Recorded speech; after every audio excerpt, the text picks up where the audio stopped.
Sveiki, brangieji. Gera ir malonu Jūs matyti. Ypatingai džiaugiuosi už tai, kad mes būtent šitą temą pradedam. O mes bažnyčioje irgi dabar visą dėmesį sutelkėm į Dievą ir aš irgi dalinuosiu šitom mintim, to, ko šiandieną irgi su Jumis norėsiu pasidalinti.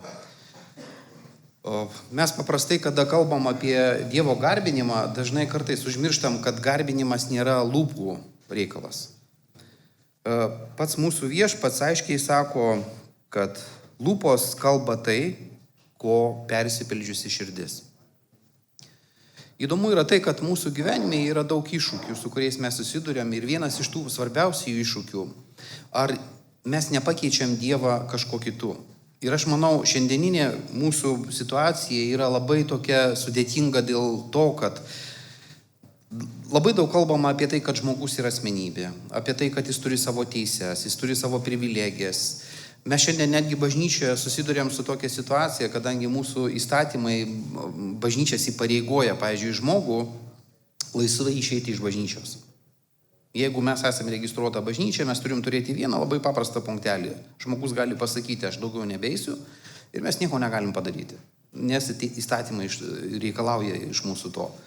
Bet dvasiniam gyvenime taip nėra ir bėda tai, kad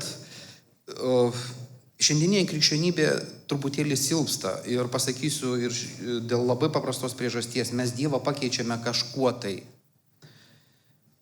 Arba kitaip tariant, vietoj Dievo kažką tai mes pastatom, kažkokį pakaitalą. Mes dažnai, kada skaitome psalmėse daug yra labai išminties, daug visokių Dovydo pamokymų, patarimų.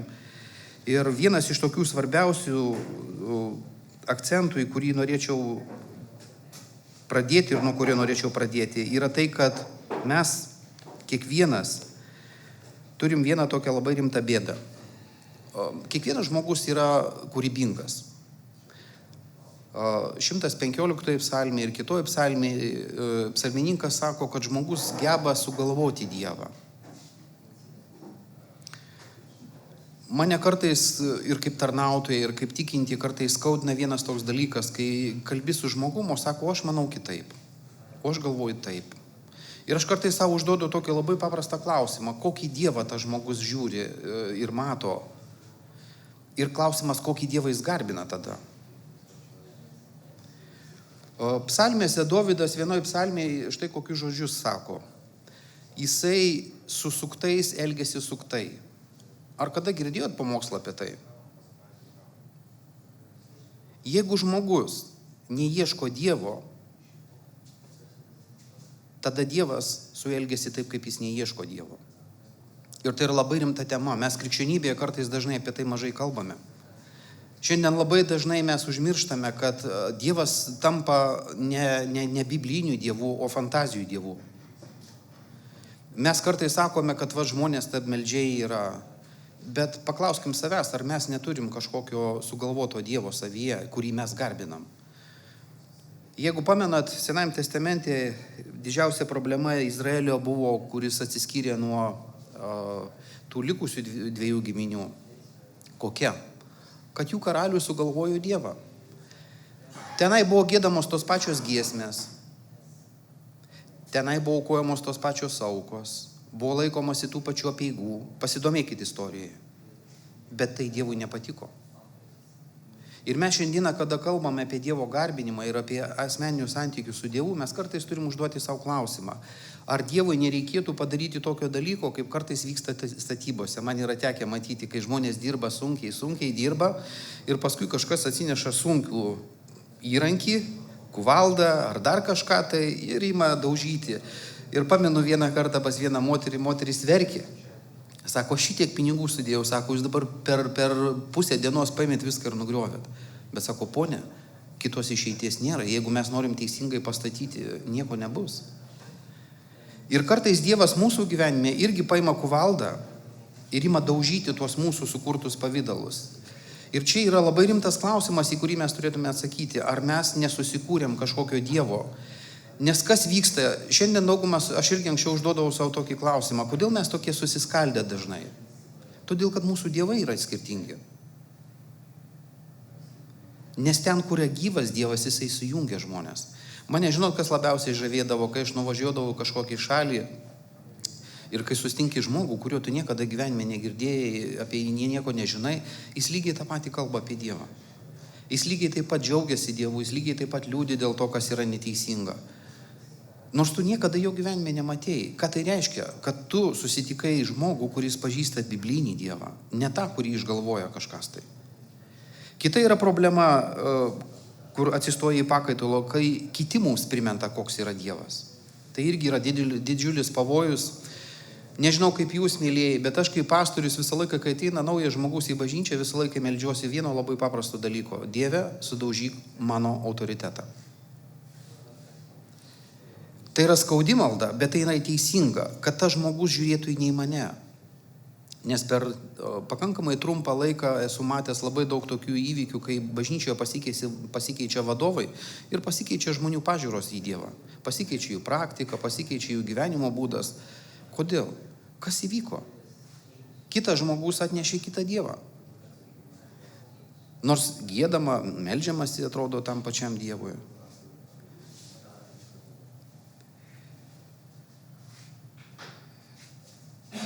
Mes kitą tokį pakaitalą turim kaip žinojimą. Ir šiandien krikščionybė turi tokią didelę problemą, kai mes labai daug kalbame ir aš atsimenu kažkokio konferencijoje buvo kalbama apie tai, kad reikia žinojimo. Bet žinojimas nelygų pažinimui. Aš pažįstu vieną ar kitą žmogų labai artimai. Mes visi turbūt žinome šiandieną, kas yra Donaldas Trumpas, ar ne? Mes visi žinom. Bet kas galėtume šiandieną paimti telefono savo ir paskambyti jam ir pasikalbėti kaip su draugu?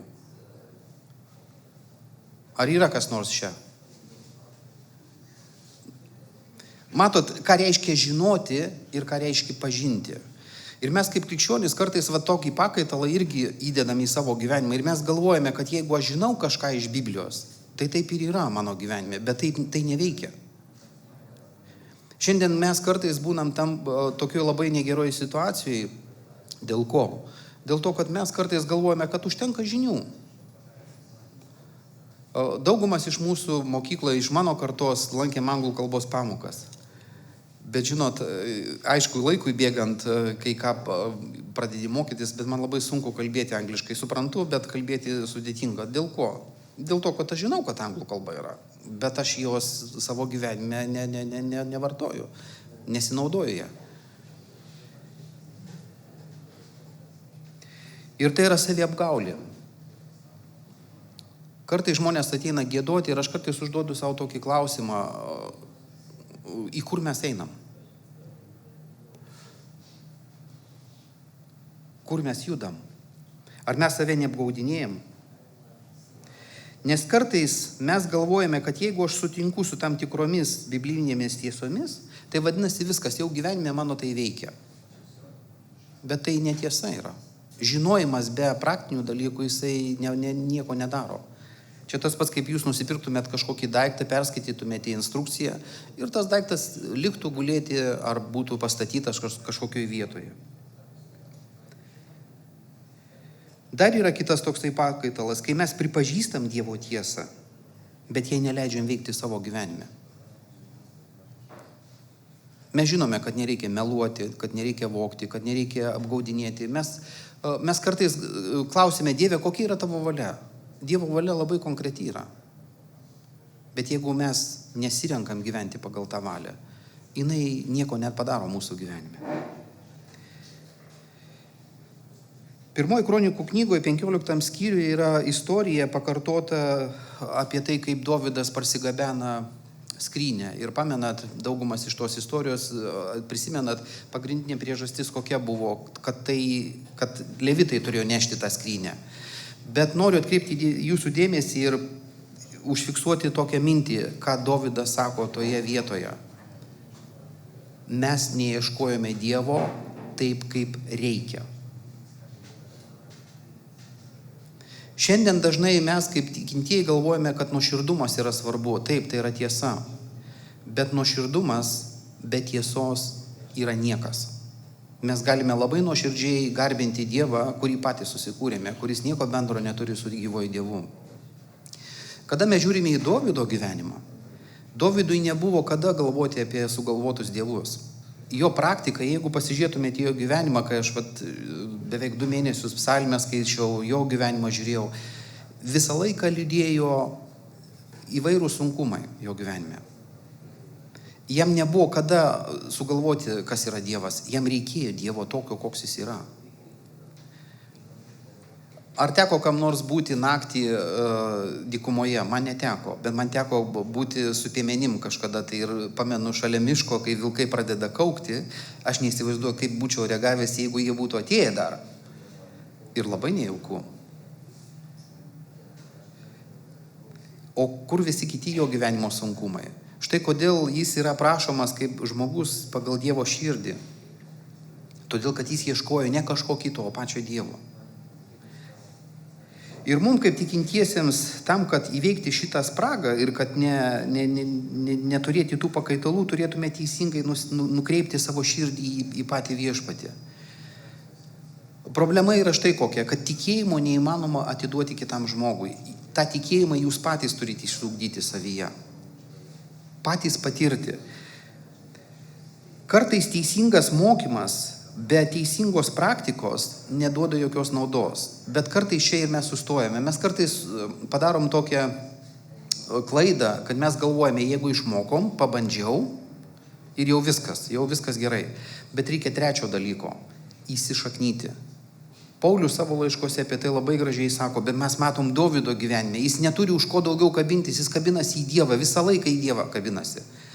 Nes jį išduoda jo šeima, išduoda jo artimieji, jis visą laiką yra persekiojamas tol, kol mes dažnai matome žmogaus gyvenimą, kaip jo zenite būna. Bet dažnai nematome, kokia ta kelionė būna į tą zenitą. Kaip jisai kyla į tą viršų ir kokią kainą jisai sumoka. Antra tema, kuri kartais mums trukdo krikščionybėje, kai dėmesio centras nebe aš esu. Šiandien krikščionybė serga labai tokia negera. Mes viską darome, kad žmonėms būtų geriau. Kad jiems patogiau būtų, kad jie geriau jaustųsi. Mėlyjeji, aš kartais šaukiuosi ir meldžiuosi Dievo, kad Dievas parodytų savo šventumą. Kad žmonės suprastų savo menkumą ir kad ne jie yra čia dėmesio centras. Ne mes. Dovydas savo psalmėse, jis labai gražiai aprašo, kad jo dėmesys yra sutelktas į Dievą, nes jis puikiai supranta, kad žmogus yra labai trapus. Jis gali pažadėti, jis gali norėti, bet jis gali būti nepajėgus kažko padaryti, ką jis pažadėjo. Mes kartais irgi patys daug ką pažadam, bet daug ko nepadarom. Kodėl? Todėl, kad daug kas priklauso ne nuo mūsų. Tik Dievas yra pajėgus išpildyti savo pažadus. Ne kas nors kitas. Todėl psalmėje 113 nuo 1 iki 9 eilutės, ta psalmė beveik visas dėmesys suteltas į Dievo išaukštinimą. Kodėl? Todėl, kad jis yra centras. Man labai patiko tarp kitko, beskaitydamas vieną knygą, tokią labai gražią mintį ir pasidalinau su sūnum, kai važiavau. Jeigu mes pritraukėme žmonės į bažnyčią pagal kūną, o ne pagal tai, kad jie ieškotų Dievo, mes viską turėsim daryti, kad jie gyventų pagal kūną, kad jie liktų bažnyčioje. Viską turėsim daryti. Ir labai gaila, šiandieninė bažnyčioje kartais yra tokioj kryžkeliai. Kaip įtikti žmonėms? Mums nereikia įtikti žmonėms. Mes turim visą laiką suprasti, kad Kristus stato bažnyčią savo. Jis augina žmonės. Mūsų dėmesys yra padėti pamatyti žmonėms Dievą, tikrą Dievą. Nepamenu vieno pamokslininko labai garsaus Vokietijoje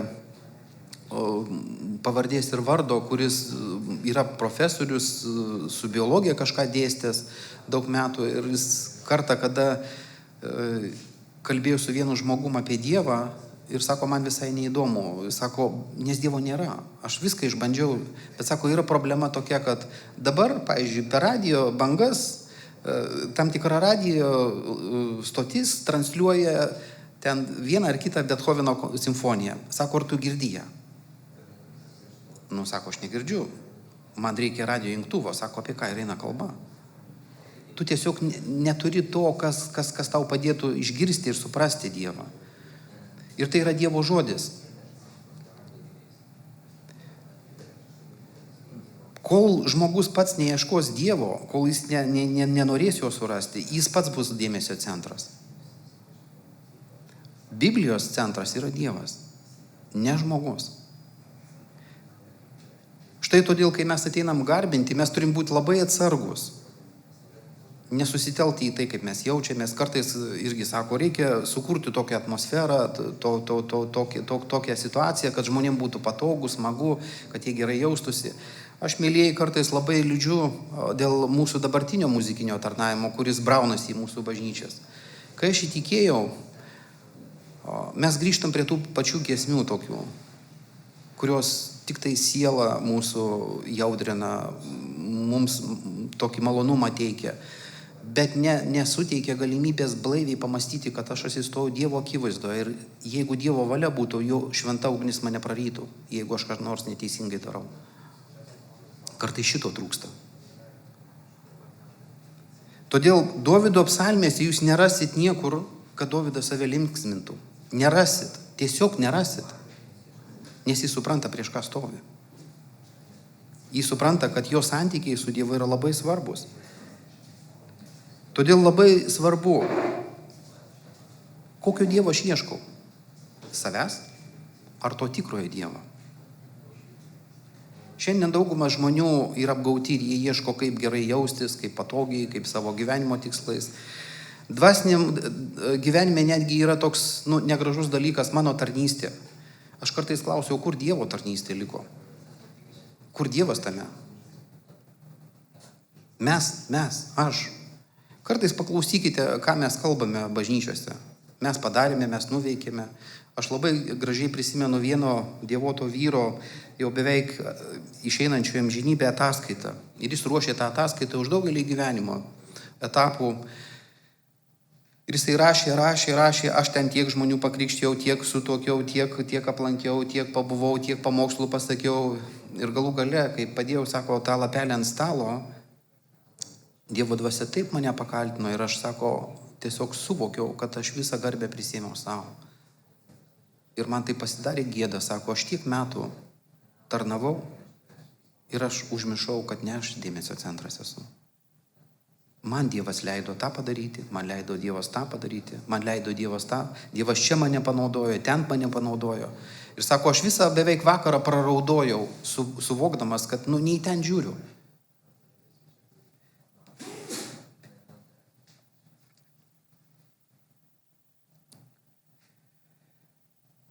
Vienoje iš psalmių Dovydas sako, psalmė 27, 8 eilutė, labai tokią svarbią mintį mūsų asmeniniuose santykiuose su Dievu.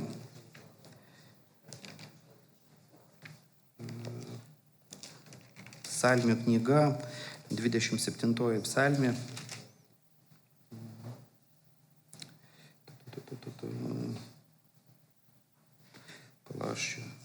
Atsiprašau. Kai daug nori pasakyti, kartais irgi negerai būna. Pamečiau turbūt kažkur klaidą pas įsivėlį.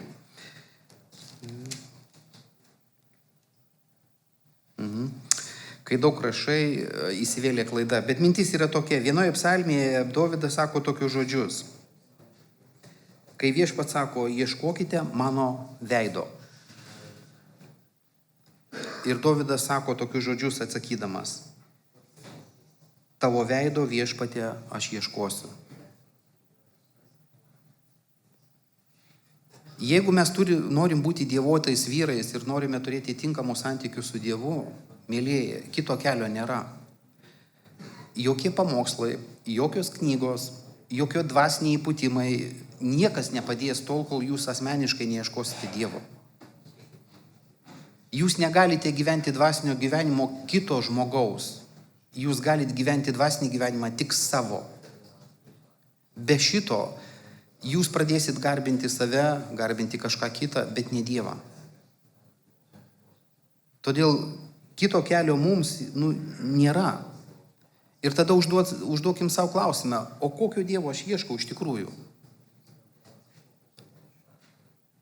Ar to, kuris yra aprašytas Biblijoje? Ar to, kurį aš pats susikuriu savo, ar tą, kurį man kiti žmonės pristato, ar kur dėmesio centras aš, ar kiti žmonės yra.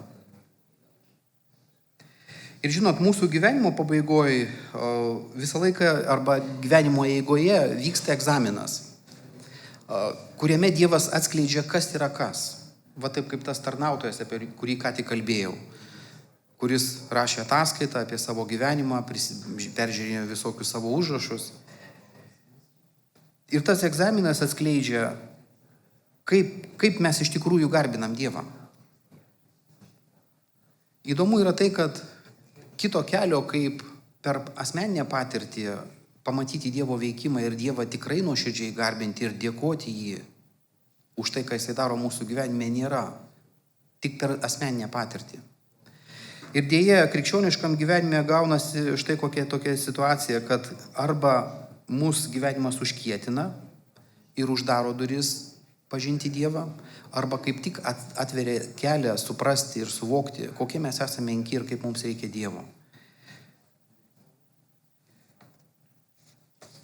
Žinot, labai sunku, kai prisirašai daugelį rašto vietų,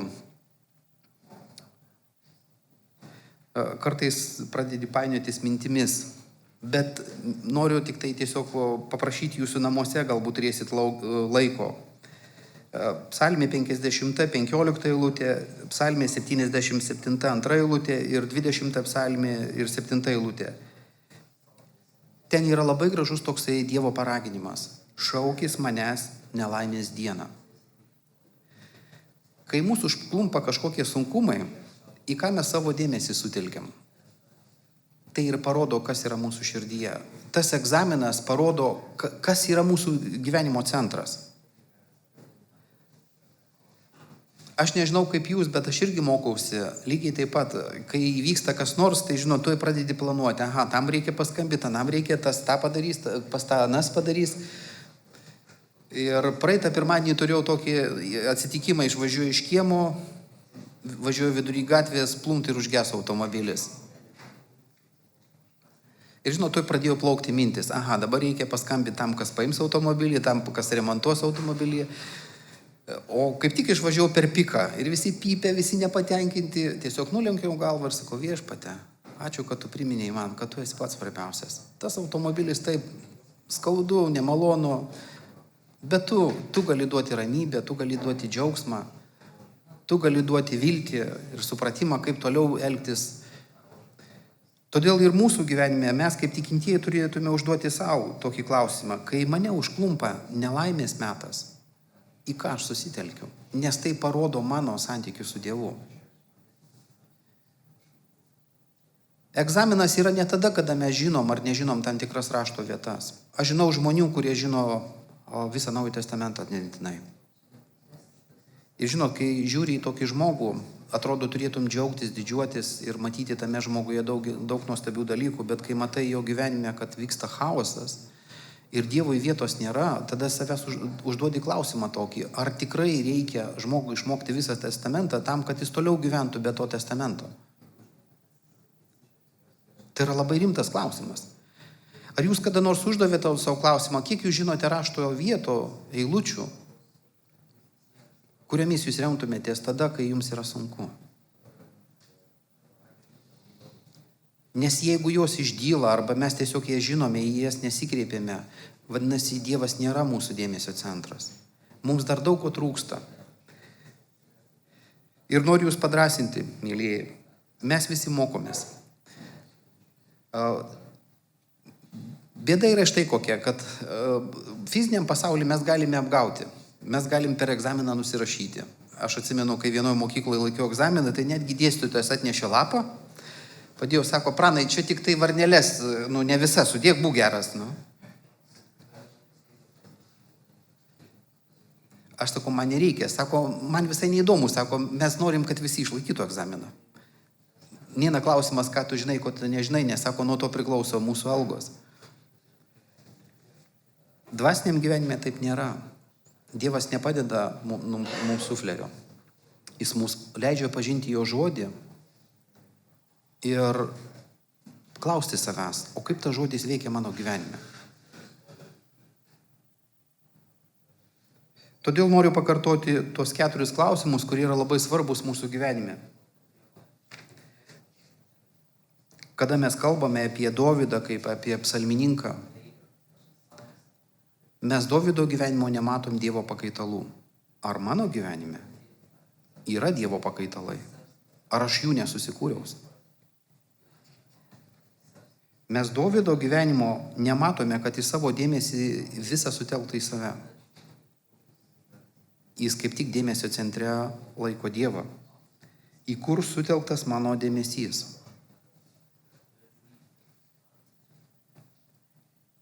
Trečias klausimas. Kokio Dievo aš ieškau?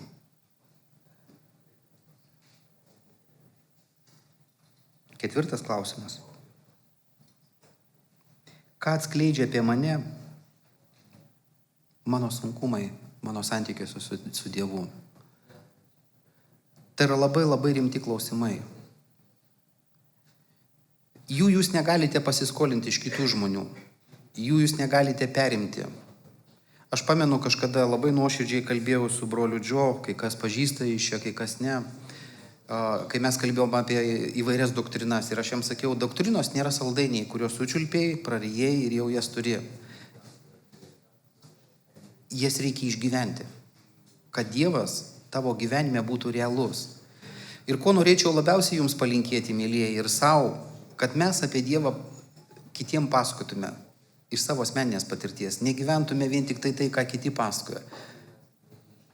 Nes tai yra pats nuostabiausias dalykas, kas gali įvykti mūsų gyvenime. Ir būtent to Dievas tikisi mūsų krikščioniškam gyvenime. Kad mes apie Dievą kalbėtume ne frazėmis, ne tezėmis kažkokiamis, ne išmoktais dalykais, kurie neturi mums jokios įtakos mūsų gyvenime, bet kad tai būtų gyva ir artima. Ir nėra nieko nuostabiau, kai žmogus savo asmeniniam gyvenime sako, aš žinau, kad mano atpirkėjas gyvas, kad jis realus yra, kad jis tikras, kad tai nėra religija kažkokia, tai nėra filosofija, kurią galima būtų vadovautis, bet kad Dievas mano gyvenime tikrai yra tikras. Ir Dievas nori to mūsų asmeniniam gyvenime, jis tikisi, bet tai yra būtent tarp mūsų santykiuose, tarp jo ir mūsų. Ir tai nėra lengva tema, nes šiandieninė krikščionybė, baigdamas tokią mintį noriu pasakyti, labai daug kalba apie tai, kaip ir ką daryti. Bet noriu pakartoti tą labai paprastą, bet svarbę tiesą, ką pasakiau.